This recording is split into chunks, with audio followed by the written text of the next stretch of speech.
Good morning, and welcome to the post-Hurricane Laura edition of Houston Climate Week. I'm Carolyn Cito from IHS Markit with their Technology and Innovation practice, and I'm here to continue the conversation on making Houston a leader in energy innovation. I'm joined by a great set of representatives from Houston's innovation ecosystem, each representing a different but really important aspect of the ecosystem. So I'm joined by a familiar face, Jose Becerro of Houston Greater Partnerships Energy 2.0 program, as well as some new. So we've got John Berger, the founder and CEO of Sonova, and Emily Reichert, the CEO of Greentown Labs. Welcome. Thank you. Thank you. So last month, the city kicked off the implementation of its climate action plan, and it set ambitious goals for greenhouse gas reduction and a path to get there. One focus of the plan is the energy transition. It's increasingly recognized that the transition is happening. And in fact, in last week's Wall Street Journal, Daniel Yergin, who will be closing out Climate Week with Mayor Turner and David Lawler of BP, described a meeting that he had 2 years ago with the CEO of Middle Eastern Oil Company. Now, this individual was on his way back home from Silicon Valley, and he remarked to Dan that he was just amazed by the number of Teslas that he saw zipping around. And this really cemented that the transition is here and we need to manage it. And what I found really striking about this comment was that, as we change how we interact with energy and consume energy and produce it, it's also changing who is going to drive the energy transition, as well as where it's going to happen. So Houston has a reputation for being the oil and gas capital of the world.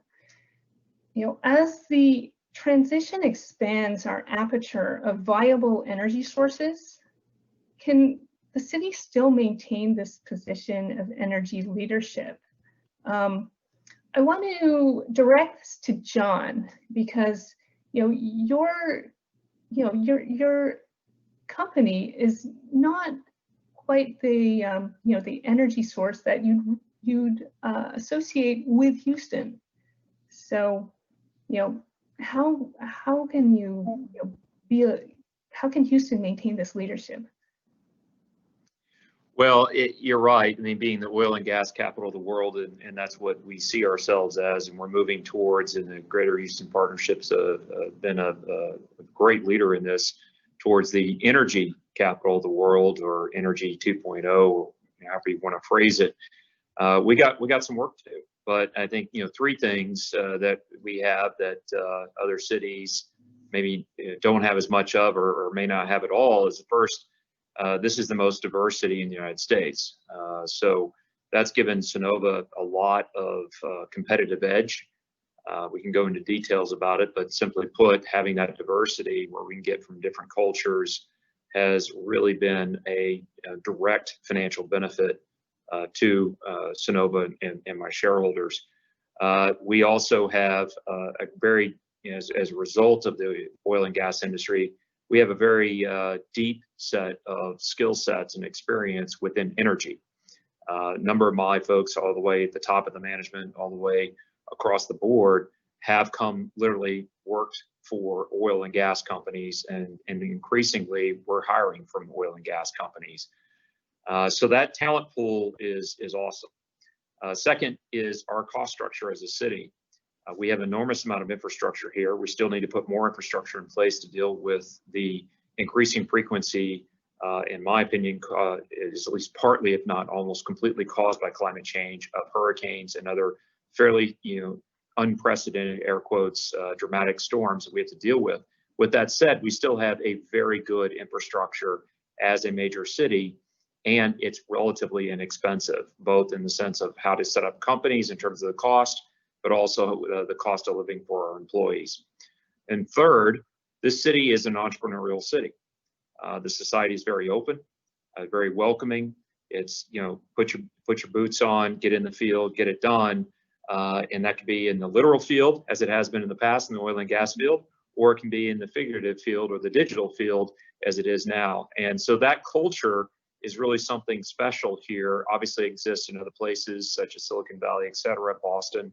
But we I think, do a better job than most other cities in the United States with the entrepreneurial side. So that's really helpful to us and gives me a lot of promise about what the future of Houston is going to be with the transition of energy or the new energy industry globally.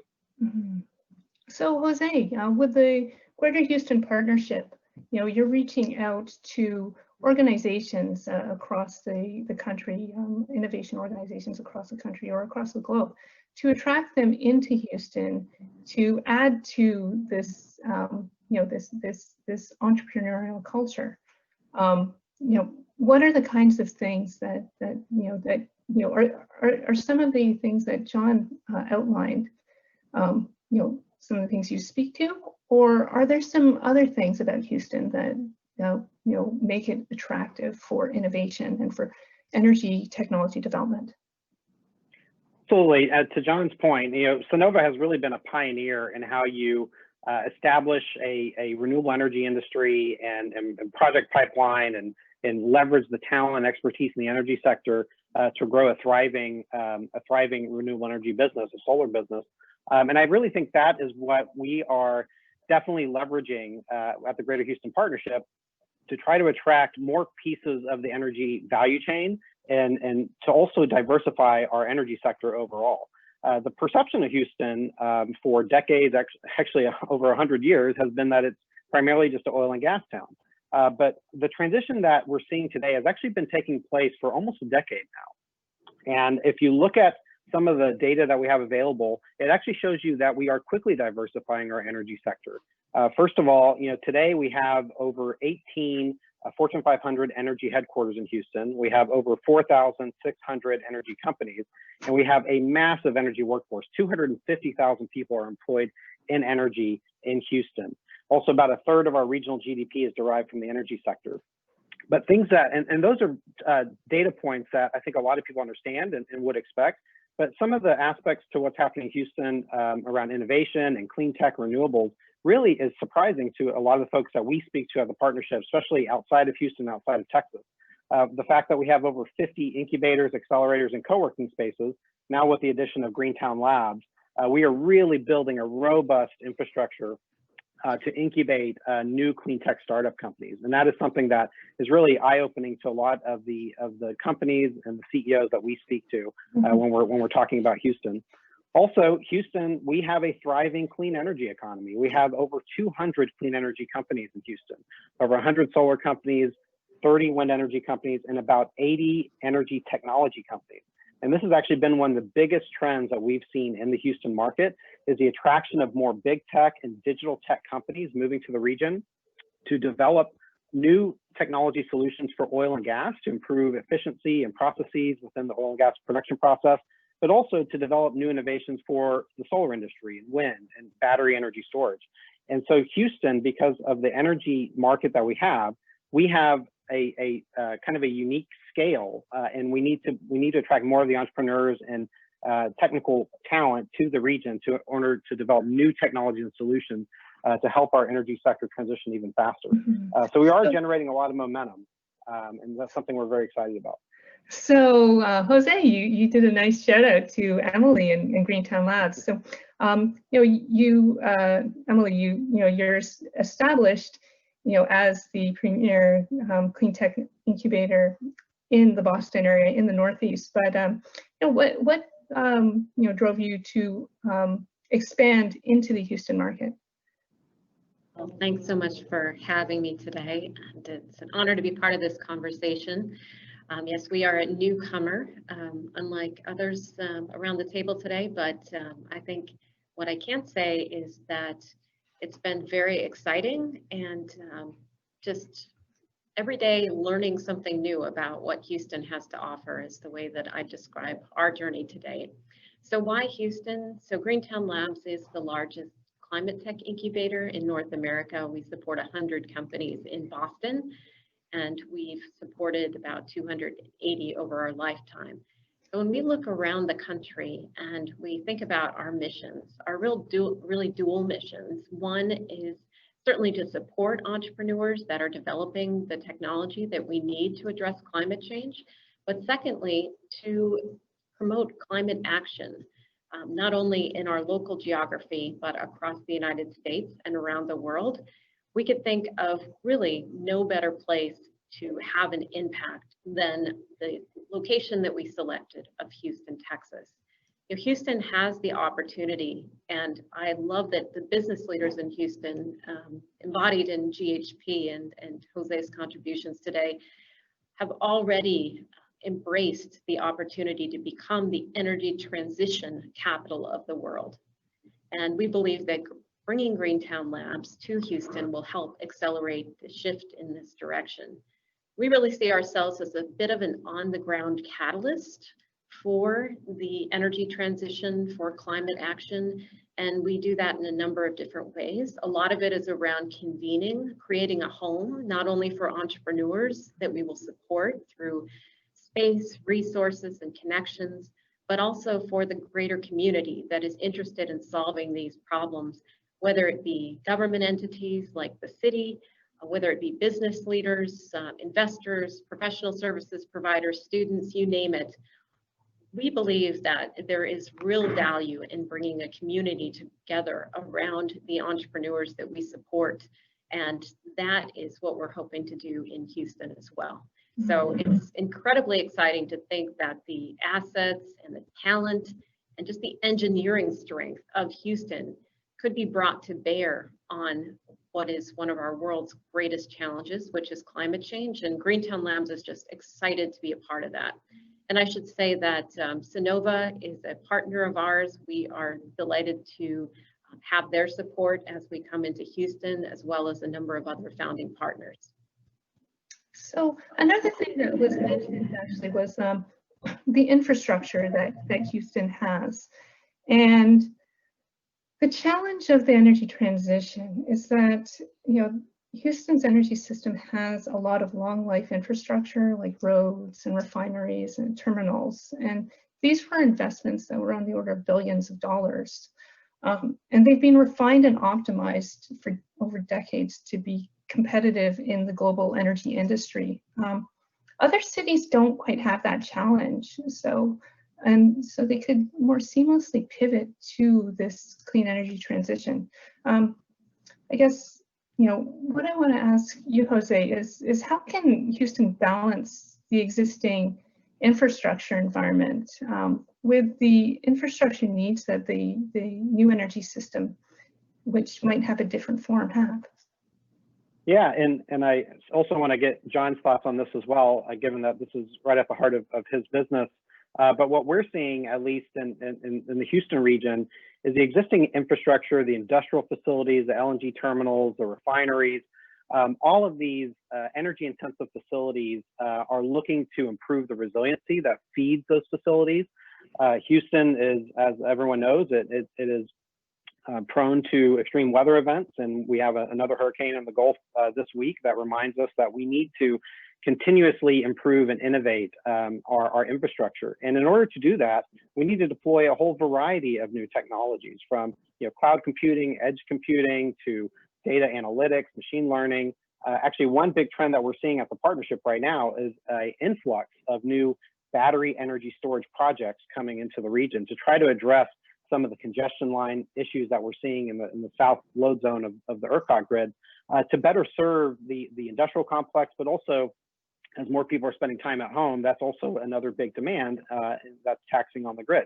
And so for the Houston partnership, from an economic development perspective, these are all opportunities. These are opportunities for us to communicate our challenges and to target specific types of companies and employers that can come to the region, relocate a headquarters and establish an R&D center, maybe do manufacturing, and actually go build out projects. I think what the Houston region, being the largest energy infrastructure hub in the world, we have a scale that really no other place on earth has. And so we need new technologies to help us solve those infrastructure challenges. So this is a big opportunity from an economic development standpoint.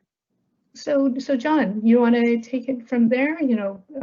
Being in your product connects into the existing infrastructure, but it also creates it's created a new infrastructure of its own. So. Yeah, certainly. And I think in terms of specifics to Houston, as Jose pointed out, the port is a big attribute. And, fair enough to say we're not utilizing that anywhere close to the capacity that we need to in terms of maybe moving more raw materials for batteries, lithium and such. But the logistics is at its heart a real competitive edge for Houston. So I don't look at the infrastructure as something that's an impediment. Quite the opposite, as Jose mentioned. It's really a big attribute. We just, what the only impediment is our minds, is like getting, recognizing that this transition is happening, not going to happen. It's not the future, it's the present. And increasingly, it's been that way, as was mentioned, I think in your opening comments, for over 10 years. We're accelerating. This is an S curve, just like everything else, and we're clearly accelerating to this transition. So we need to get with it, modify our behaviors, utilize the infrastructure that's there, maybe put some additional infrastructure in. But again, we have a lot of the physical key components that are necessary to be successful here. We just got to get to work. Brilliant. Can I add to that? Yeah. So I think two things actually about the infrastructure and just the size and scale of what's available in Houston. I'd agree with John. I think it's a real asset for the city. When you look at this from an entrepreneurial perspective, entrepreneurs bring new ideas and innovation, but they need partners, big partners who know how to work on the gigaton scale to actually get those technologies to market where they can have a true impact on a problem as big as climate change. So with Houston, for example, with compared to Boston or Silicon Valley, Boston and Silicon Valley have a lot of innovation offices of the big energy companies, but there's only a few that are actually located from a headquarters perspective in our two cities on the coast. However, if you look at Houston, most of the energy companies in Houston, the R&D center is there, the headquarters are there, the bulk of the population of the company is there, and that means that for an entrepreneur, that's where your customers are. Those are the people that you need to work with to get your technology to market. So I think the scale of the infrastructure of the corporations in Houston alone is very attractive to entrepreneurs. And then the opportunity to engage with the existing infrastructure, to be able to do testing and piloting, those are also important stages and steps to scale. And so Houston has that in spades. That actually makes it a wonderful place for innovation to happen, really from the ground up, but with partners who know what they're doing and with the assets that are really needed to be the basis for anything that comes after. Mm-hmm. So definitely having that co-location and that tight communication between, innovators, between customers, but also another important player in the innovation ecosystem and driving innovation and getting it to be commercialized is also the finance too. So Jose, how are you engaging, finance and capital to come into Houston to redirect it to other applications that aren't traditionally associated with Houston, like extractive industries, but clean energy?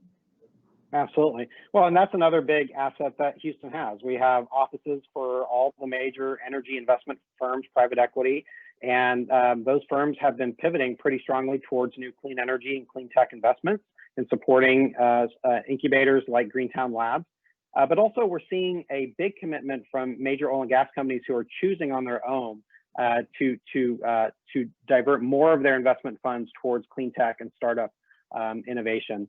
For example, BP just recently announced that they are supporting the Houston Climate Action Plan, but also they're going to be reducing their production of oil and gas by 40% And then they're also going to be increasing their clean tech investing going forward from $500 million a year to $5 billion a year over the next decade.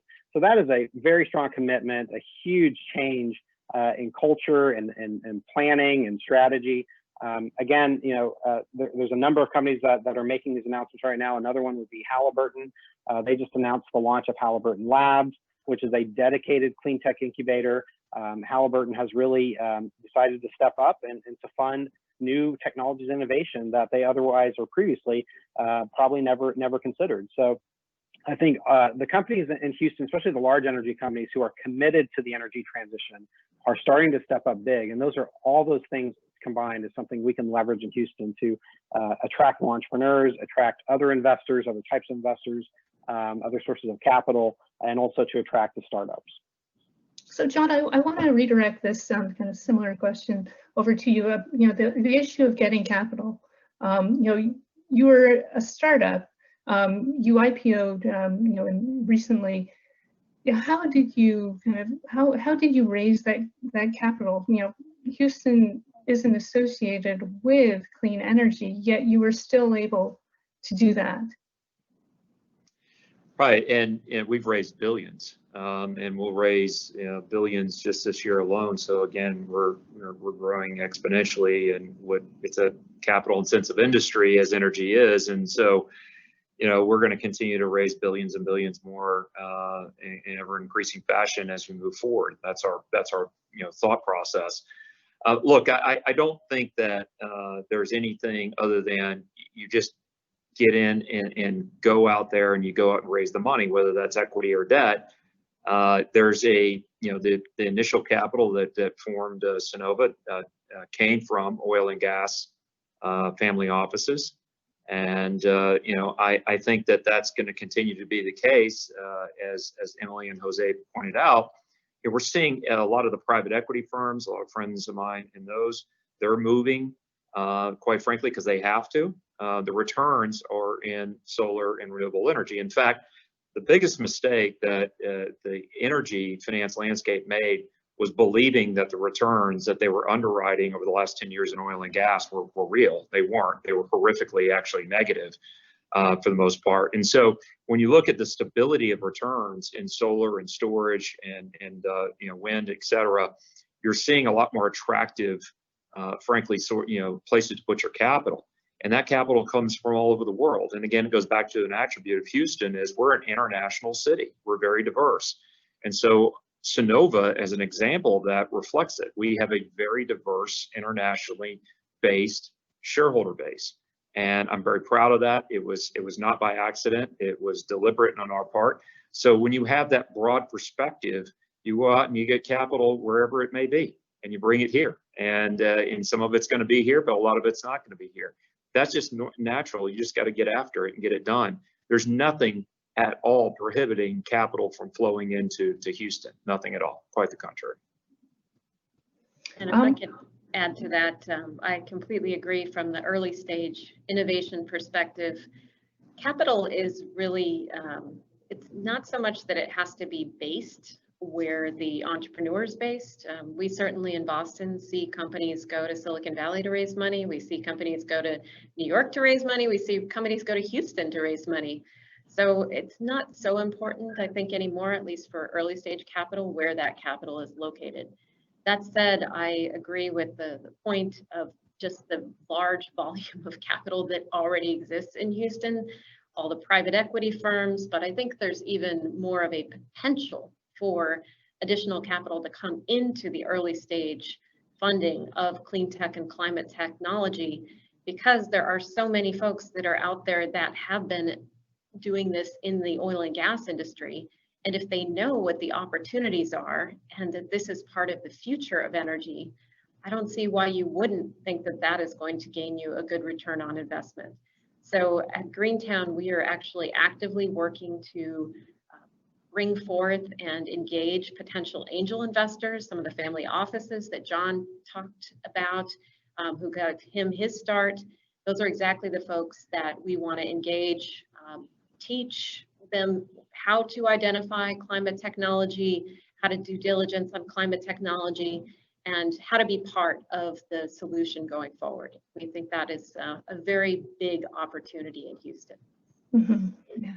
Yes, it's definitely one of the aspects of the transition is that because the transition impacts so many aspects of the economy, but also our everyday lives, you're starting to bring in new sources of capital. So those family offices, philanthropic funds, into solving this problem, and everyone is taking is getting involved. This really is an all hands on deck moment where it's not just the energy industry, the oil and gas industry, but we're also seeing other verticals engage with this, because climate change impacts with logistics, it impacts the resilience of your supply chains.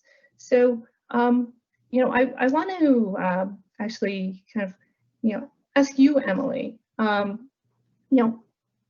you mentioned that Sonova is a partner, but other companies, how are you working with other types of industries that might not be in the energy industry, but you do have solutions for them?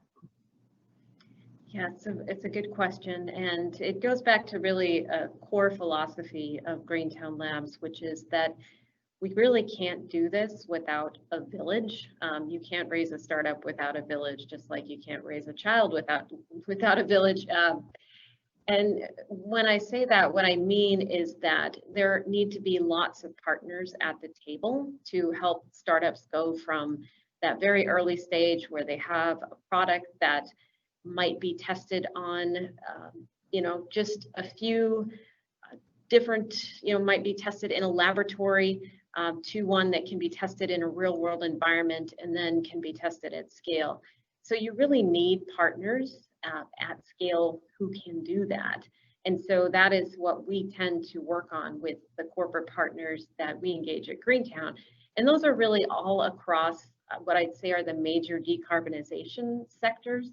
So certainly energy, electricity, that is certainly one sector for us, but there's also manufacturing, there's agriculture, there's buildings, and there's transportation. And so we work with partners in all of those sectors, and we're constantly introducing them to the new technology that they need, because often these larger companies do want to have access to innovation from startups.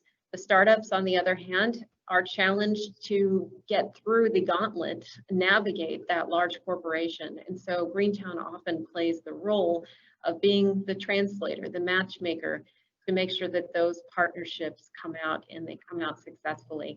And they can range everything from licensing to a new customer relationship, to investment, to pilot partnerships. There are many, many different opportunities for small companies and large companies to work together.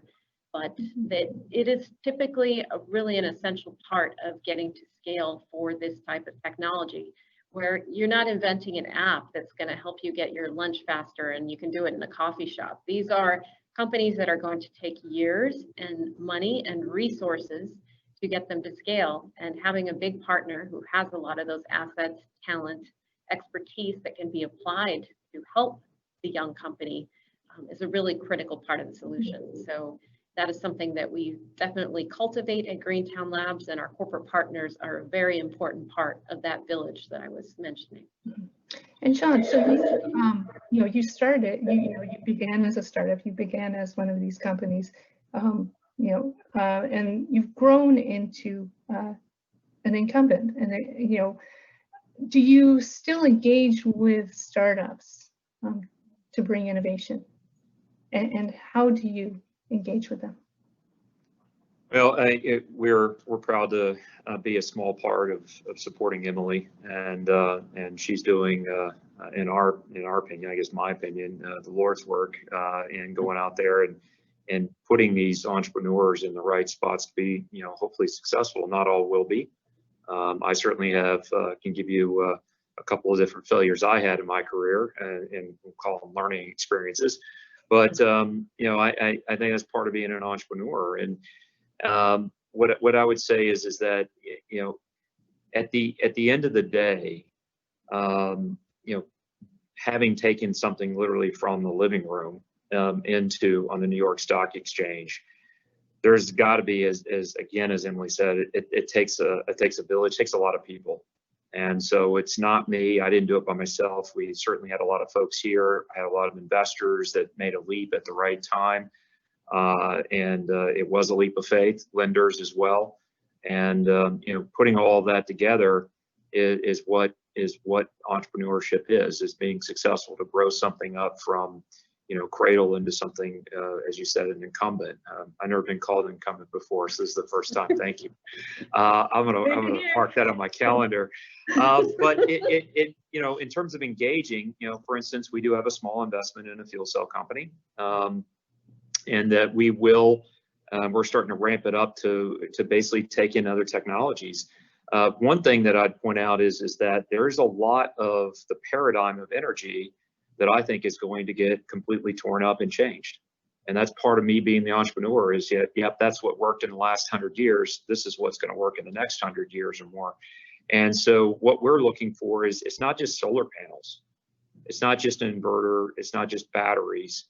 There's a lot of other things that goes into hardware, software. It could be fuel cells. It could be, generators that run off natural gas that are quiet. It could be load management hardware and software in the homes. There's a lot of things that are going to go into being successful here to create that system of technologies, both hardware and software, and then also obviously providing service to the customer. In our case, would be the residential homeowner that's going to be successful. So there's a lot of little pieces of hardware and software and other things that as services that we're looking for. And we're going to be looking for more and more of those companies to be based in here in Houston. It's easier for us to do. If you want to call it creating an ecosystem, I think that's the right way to term it. Yep, that's what we want to do here. And I will tell you this, that we're getting, yes, you're right, we're getting to the size of, we issue a purchase order, it's a company maker.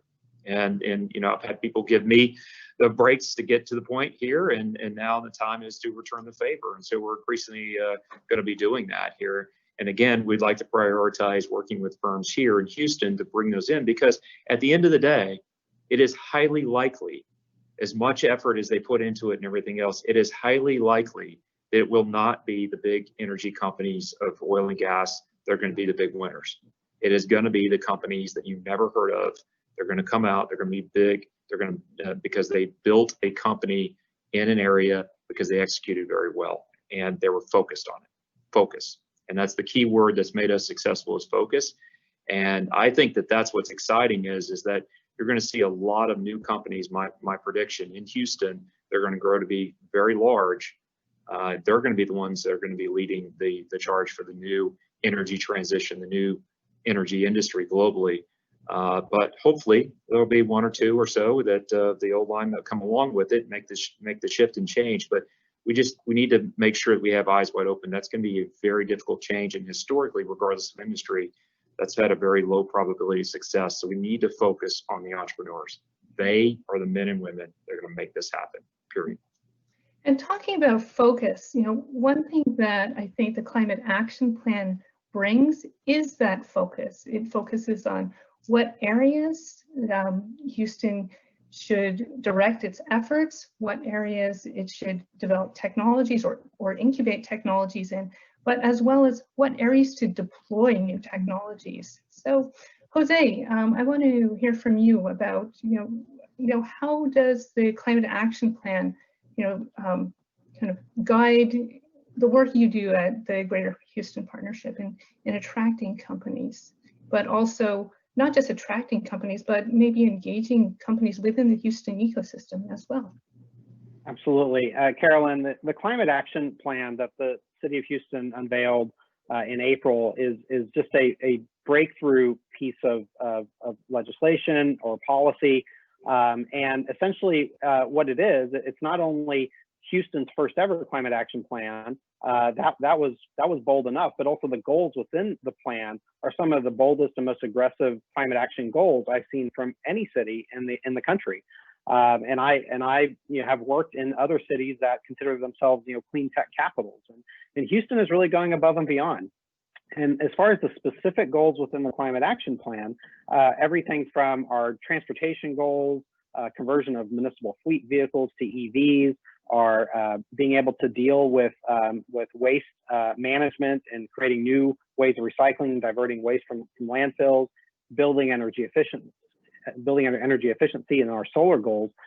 Each one of these specific goals is an opportunity for the economic development community, which is led by the Greater Houston Partnership, but we work across a 12-county region. And all of our economic development partners across the region have the opportunity to look at those goals and figure out what specific companies can we be targeting to help Houston and the region achieve these bold goals. Can we attract an electric vehicle manufacturer to help convert all municipal fleets in the region to EVs by 2030? Can we attract more solar panel manufacturing or solar component manufacturing to support Sunnova's build out? Can we attract more companies that are designing new technologies to divert and process municipal solid waste into different types of fuels and resources? All of these are opportunities. And so having a climate action plan, it's great marketing. It really puts Houston on the map for being serious and taking climate change seriously and trying to do something about it. But it also is an opportunity to create jobs within clean energy, renewables, and Energy 2.0. So that's something that we are very excited about. The Greater Houston Partnership is being a partner with the City of Houston Sustainability Office and helping execute on the climate action plan. So talking about jobs, because Houston has a fantastic technical workforce in the energy industry, but it's, again, it's being optimized for that old energy system. How do we take those capabilities of that human resource and human capital that's already there and pivot it towards new energy? Well, I can touch on that just for a second. I'd like to get Emily's thoughts as well, and also John's. But at the Greater Houston Partnership, I probably receive at least 2 or 3 resumes a day over the last 6 months of individuals who are coming out of the oil and gas sector, who are engineers, process engineers, industrial engineers, mechanical. They're also pipe fitters and welders. They're energy traders, they're energy finance experts, you name it. Unfortunately, we are seeing a significant number of layoffs in oil and gas. However, overall, we have 250,000 energy workers in the region. And in my opinion, this is one of our biggest assets that we need to be leveraging. And so the process that we've been going through at the partnership is, can we retain as much of this workforce as possible? And can we find the right opportunities to pair up displaced energy workers with new clean tech job opportunities? And so we are referring these resumes over to Sunnova, for example, and Emily and her team at Greentown have been wonderful about following up and connecting with these individuals. But another major initiative that we'll be rolling out over the next 6 months is we're going to be creating an Energy 2.0 talent pipeline portal. And essentially, it will be based on the LinkedIn platform. It's a job portal to connect displaced energy workers with new clean tech job opportunities. And we think that in order for Houston to continue being the global energy leader, we need to retain as much of our energy workforce as possible and transition these individuals into new Energy 2.0 jobs. Mm-hmm. So Emily, would you like to pick that up from there? How are you kind of bringing in that talent that Jose has been sending your way? Well, I think in a number of different ways, and I guess there's 2 main answers to that question. I mean, one is, what a wonderful time to be someone working in clean or leading a clean energy company right now in Houston. Think of the talent that is out there ready for you and waiting and wanting to come into your industry. So really kind of I guess they'd say a buyer's market. So it's, I think, exciting that there are so many talented engineers and folks in the finance industry and others that are ready, willing, and able to jump into what's next for energy. That said, I think that it is really important that there is basically an organized approach to taking that talent, deciding what additional training may be needed, and helping them get that training if that is what's needed, but most importantly, helping make those connections. And so I think the initiative that Jose was talking about, that GHP and others are going to be putting forth, is really, really important, and I very much support that work. I guess, looking again from the perspective of a small or innovation-oriented startup company, these folks that are coming out of the oil and gas industry have a wealth of understanding and knowledge about all aspects of engineering, of product development, of finance. And so I think that there are many roles that they could potentially play in early stage startups. Sometimes it starts with sharing your expertise and evolves into a new role. It may be mentoring temporarily while you're finding your next thing, or maybe these young companies are looking for a chief technology officer or a chief executive officer even in the early stages of their development, and or workers all up and down the education experience and technical know-how spectrum there. So I'd say there are opportunities with startups. There are opportunities to support startups and kind of learn a new skill base of how to work with young companies. And then there needs to be really, I think, a coordinated and organized approach to helping the clean energy companies that need to find these employees with the employees that are talented individuals that Houston is lucky to have, and how we redirect them and help them find the jobs in the clean energy industry. One resource that Houston has, and I don't think we really touched on it that much, is the academic institutions that are in Houston or in the Houston area. You've got world-class universities, and you've got this engineering talent. Engineers love solving problems. So how do your organizations kind of work with these academic institutions that are developing those innovations that will disrupt the energy system? Well, I can add a little bit to that, Carolyn. I believe that one of the most critical assets that Houston has as a region is the power of our universities and our workforce training partners as well. But as far as our tier 1 universities, we actually look more like Boston, Massachusetts than we do any other major metro in Texas. We actually have 3 R1 universities within the Houston region, with Texas A&M, with Rice University, and University of Houston. Each one of these institutions have unique skill sets and deep knowledge of energy innovation, energy technology. Rice is a powerhouse in carbon management solutions. University of Houston is a powerhouse in superconductivity and energy storage technologies. And it's just incredible. And also the way these universities support the startup ecosystem. The Rice Business Plan competition is one of the longest running, one of the largest pitch competitions in the world. It's a global pitch competition that brings teams from Europe, from Asia, from everywhere. And the companies that go through that process end up getting funded, and they tend to be successful. Also, Rice Alliance is in the next couple of days, they'll be announcing their what they're calling their Clean Energy Accelerator, which will be a new program to bring startups in, take them through a training process, and then being able to hand those companies off to entities like Greentown Labs. So you're starting to see all of the connective tissue come together, and a lot of it is really anchored by our university partners. It produces a tremendous amount of talent and innovation for our Energy 2.0 economy. Mm-hmm. Your comment on seeing a lot of kind of new entrants into the Houston ecosystem. I want to build on that because when you have so many players and actors, how do you coordinate with each other? How do you collaborate as opposed to turning it into a competitive situation? Well, I'm relatively new to Houston, and as I've learned kind of the landscape of the last 6 months, there are a lot of moving parts. There are a lot of organizations, a lot of different nonprofits and for-profits and startup incubator organizations. However, I think what's finally starting to happen in Houston is we're starting to see a lot of these efforts coalesce into an epicenter environment around Rice University, where the ION is located. And this essentially is what we call our innovation corridor. And it's a really interesting part of the metro area where you have a lot of startups, a lot of entrepreneurs, a lot of investors.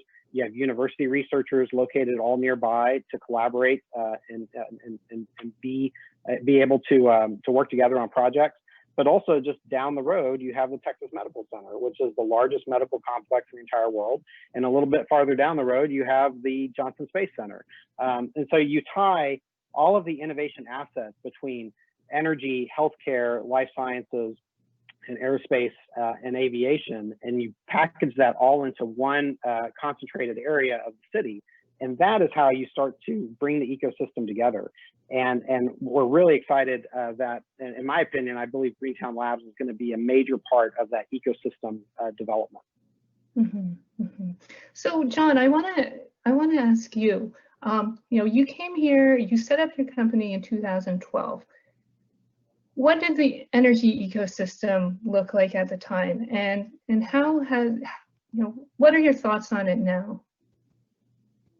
Well, it was obviously heavily dominated by oil and gas, centralized power, and we had a bit of the wind as a subsidiary of a larger power company, international power company, and there's some groups within these larger companies, especially the integrated oils, that would pop up, I guess, for every now and then.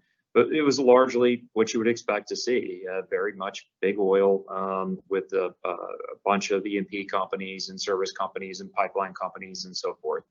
So it looks a lot like it does today, except that we're having this new ecosystem emerge where you're having Sonova, now a relatively large company. As you pointed out, we went public last year, so it's the first IPO of a Houston-based. Houston is our international headquarters, and we do operate in a great number of territories across the United States, and yes, we will go international at some point in time. And with that, we have some smaller companies. There's quite a few of them, as were listed off earlier, and we're seeing a lot of. You spoke recently, asked the question about talent. We're hiring oil and gas folks every single week. And I had another conversation this morning about go out and find them. The functional is in terms of your skill sets. If you're an accountant, if you're a lawyer, if you're in finance, if you're in IT, come here. And we want to see a lot of resumes. We're hiring a ton of people. And so all those skill sets are transferable: managerial skills, marketing skills. All these are transferable. There's actually a relatively few that are not transferable. And when you look at that, I think that this industry it could grow up to be a big dominant part, believe it or not, of the energy industry. I'm speaking of the transition, solar, you can call it again, solar, storage, wind, whatever you want to call it. And we can certainly shift those gears, I think, far easier and faster. And we need to, as a region, we absolutely need to. I think a lot of people think. At the end of the day, we can offer a much more attractive career opportunity than, frankly, in most places, not any other place in Houston. So I think that increasingly, as you see companies, again, are founded here and are growing here with the help of folks like Emily and Jose and others, then I think that you're going to have a lot of success in transitioning in Houston to, again, be that energy or that new energy or that transition capital of the world. And I think we're going to be successful in that. I really do. I think we got a lot of challenges, but I think we got a lot of things in our favor as well. And I see more things for us than I see against us at this point in time. So we're coming up near the end of our time, and I think we spoke quite a bit about these, the early stage ideas, the early stage technology development. But another aspect of technology development is actually putting it in the ground and executing on it, developing these kind of large scale projects. I want to get each of your thoughts about okay, the energy system has changed. Do we need these large scale projects to be able to advance that transition? Well, I'll answer that briefly, and then Emily and Jose can. I would say that our view is that the power system which is going to include the transportation system, electrification of transportation, in our opinion, is going to be a much more flexible, more resilient system, truly resilient system, where you have a lot of ability, like the internet, where you're going to have some core infrastructure that's at some scale for most likely bigger buildings like office buildings that I'm sitting in. But you're going to also have a lot of intelligence and a lot of assets pushed to the endpoints of the system. So again, in the internet, this could be your wireless devices, like I'm talking to you on right now, that are much more distributed or are distributed in nature. How those connect together, whether that can be on microgrids or within the big grid itself, I think the answer is yes. It'll be all of that, but we're going to have a lot more distributed nature versus a centralized infrastructure. And for those of us in Houston who believe in the power of the consumer choice, who believe in the power of going out and making your own way in the world and having the ability to profit from that as capitalism, this is going to be a breath of fresh air for the energy business as a whole. And again, going back to my third point that I started with about the culture of Houston, there are very few cities, if any other city in the United States, that has that kind of entrepreneurial zeal and culture than Houston, Texas. We need to put it in, we need to harness that and move us forward to take the lead in this race, because we cannot afford to lose it. So, Jose, I'll turn to you. About attracting, kind of these large-scale projects. Is this something that you feel is needed for the transition? Absolutely. I think that Houston has been a pioneer in doing projects at the largest scale possible with our energy economy. And I think as we continue to scale up projects, whether they be oil and gas, renewables, energy efficiency, electric vehicle infrastructure, we continuously are looking for new innovations to feed those challenges in order to help us achieve greater scale.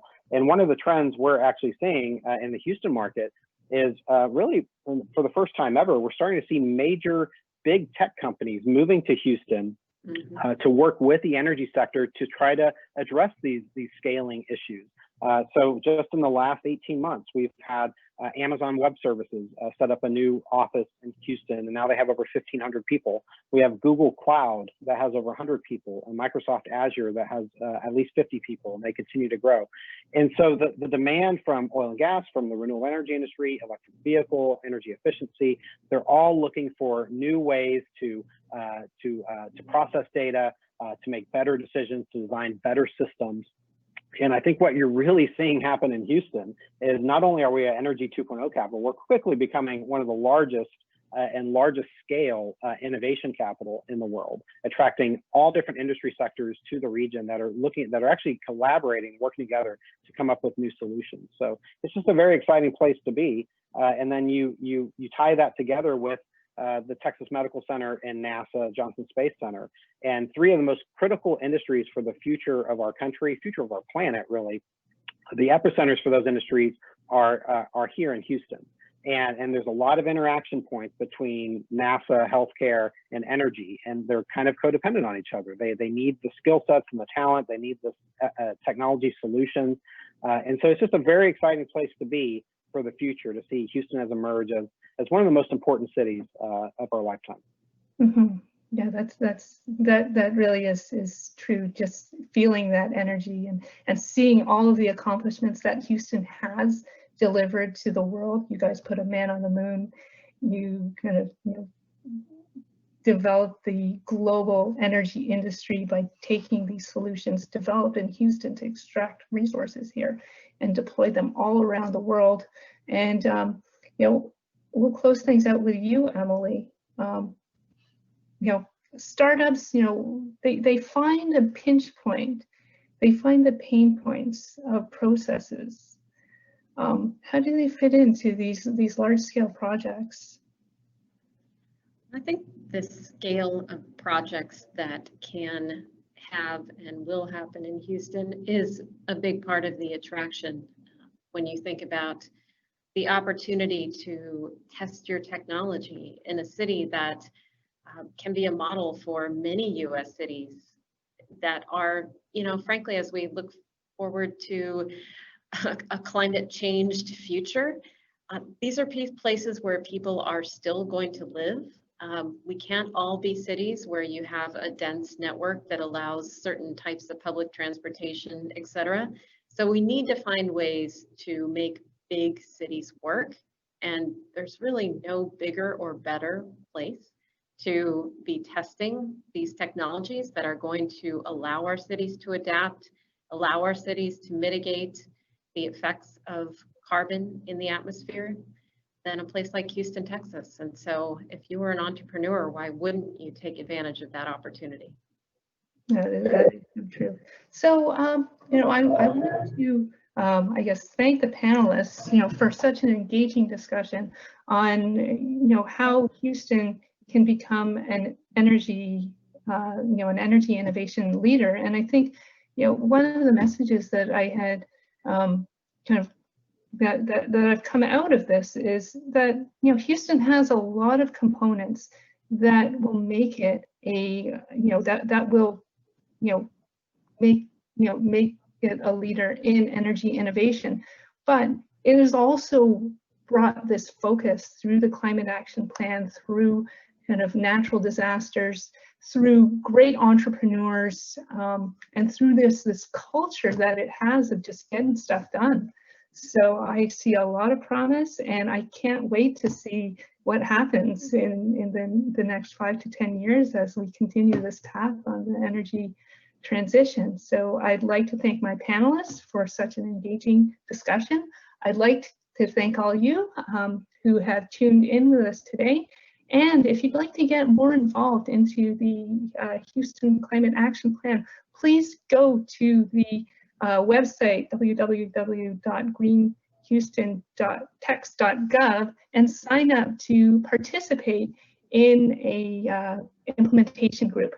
So I hope to see you there, and stay safe and stay healthy.